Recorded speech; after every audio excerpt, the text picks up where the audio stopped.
I'm Philip Yan in Washington. This program looks like it could be from anywhere.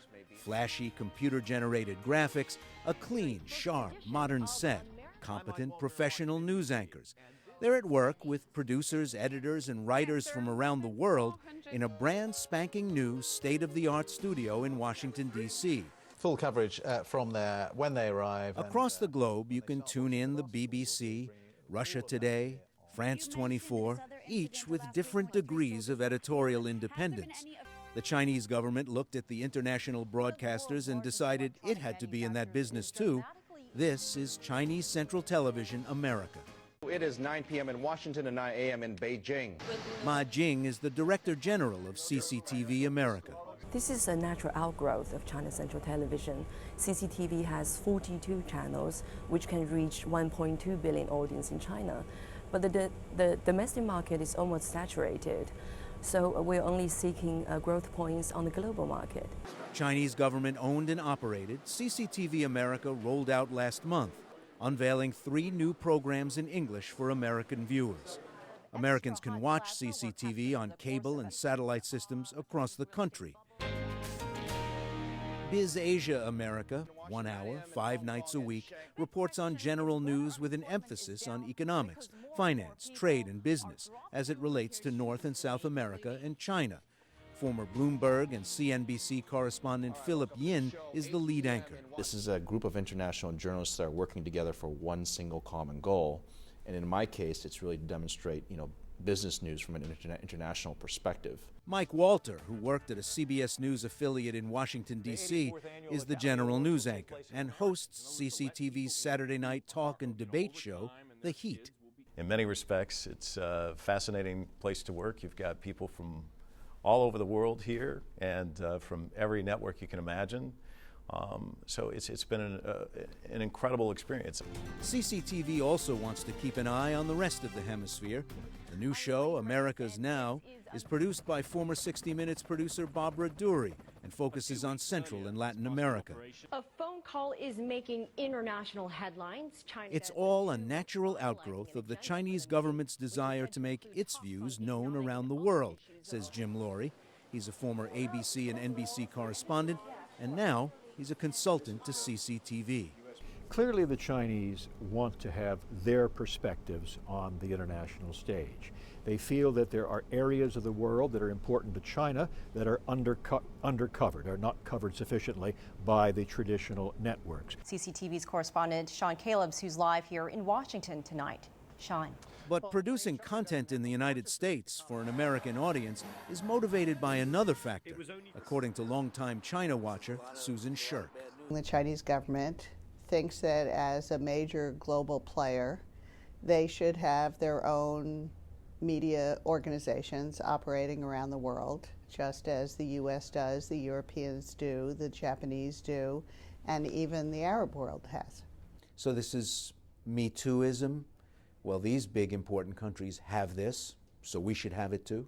I think it's largely that. CCTV is just a part of a larger Chinese government effort to speak to a wider world. Once a week, American newspapers include an insert published by the government newspaper. The country has beefed up its presence online, and China's government has supported the opening of more than 800 Confucius Institutes and classrooms, like this one in George Mason University in Virginia, where people can study Chinese language and culture. But is CCTV free, independent journalism? Is it news? It looks and smells like state TV. It doesn't really strike me as being different just because there's a studio in Washington. I think it's still propaganda. Philip Cunningham has lived on and off in China for over 3 decades, working as a journalist for various Western news organizations. He's appeared on China Central Television talk shows in Beijing more than 100 times. A lot of ways, CCTV Washington is an act of mimicry, and it sounds like the news. You have the format, you have the chit-chat, you have, okay, now over to you, and you have all the remote cameras and stuff. It looks just like a Western news product. But the agenda, the hidden agenda, the political commissars who examine and help control and shape the daily news and what the topics will be are not working for the sake of letting chips fall where they may. They're working for the greater reputation of China. This theme, that journalists are supposed to echo government's line, was spelled out by the president of CCTV. Speaking before China's National Media Association last year, Hu Jianfan said, "The first social responsibility and professional ethic of media staff should be understanding their role clearly and being a good mouthpiece." According to reports, he said, journalists who think of themselves as professionals instead of as propaganda workers were making a fundamental mistake about identity. Cunningham says CCTV America's news programs show this type of bias. I asked him if any stories reflected Beijing's hand. And somebody who was interviewed by the show wrote to me and told me what he talked about and went through every thing that they covered. He said, "I bet this won't make it on the air." Cunningham discussed the incident on condition that the CCTV guest not be named. But the NewsHour confirmed that the interview, which appeared on BizAsia America and on The Heat, was heavily edited. And it was just cut to pieces. And I know for a fact that there was discussion of Tibet, there was discussion of Xinjiang, there was discussion of having a whistleblower, of having the Chinese media become more free, of having elections, and all 5 of those things were cut. And what was left was fairly innocuous. While reporting outside China doesn't worry CCTV's leadership, Susan Shirk says stories about sensitive internal issues are a different matter. The leaders of CCTV are Chinese Communist Party officials, from the propaganda apparatus and increasingly from the internal security apparatus. The red lines are mostly about reporting Chinese domestic developments. But CCTV officials say they edit their stories the same way other news organizations do. We uphold the traditional journalistic values. We consider accuracy, objectivity, truthfulness, and the public accountability very important, more important than anything else. I don't see people coming in saying, "Mike, you've got to change this script." It hasn't happened. In an email to the NewsHour, CCTV consultant Jim Laurie strongly objected to the allegation of censorship.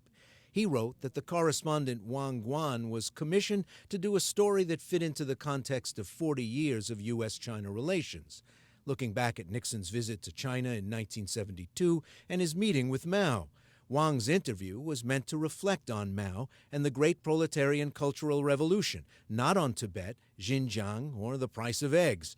I would argue those issues were irrelevant to the profile that was commissioned. Wang Guan told us when we visited CCTV America that the president of CCTV's comments about journalists as government mouthpieces have been exaggerated and misunderstood. I think it has been taken to some extent out of context. That was an hour-long address made by the president. I think he also mentioned the fact that journalists should also adhere to the principles of reporting news in an objective manner.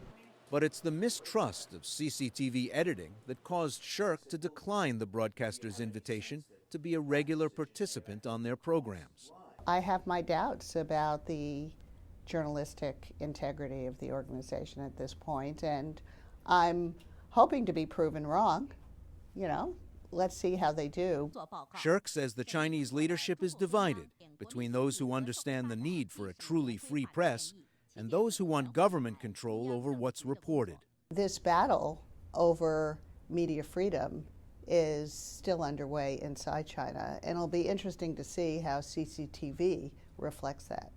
The journalists we spoke to at CCTV America say they know they have to earn viewers' trust and that the proof of their journalistic bona fides will depend on the stories they produce.